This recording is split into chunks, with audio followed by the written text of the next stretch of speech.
কোনো তাল বাহানা চলবে না।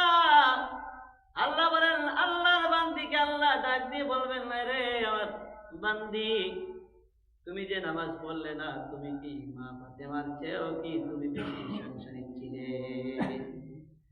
ফাতেমা রাদিয়াল্লাহু তাআলা আনহার চেয়ে তো তুমি বেশি সংসারী ছিলে না।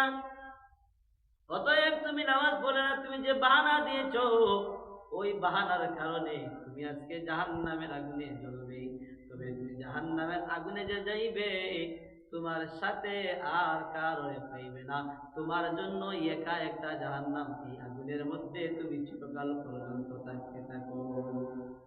আরেকজনকে জিজ্ঞাসা করা হবে, হাসরের ময়দানে জিজ্ঞাসা করা হবে, নামাজ পড়লে না কেন? বলে, আল্লাহ, আমি নামাজ পড়ি নাই আমার বিভিন্ন কাজের ঝামেলায়। আমার বিচার বৈঠক, অনেক সময় আমি বিচার বৈঠকে যাইতাম, আমার অনেক ঝামেলা ছিল, আল্লাহ এর জন্য নামাজটা পড়ি নাই। আমার আল্লাহ ডাক দিয়ে বলবে, তুমি কি সুলাইমান নবীর চেয়েও বেশি ঝামেলায় ছিলে?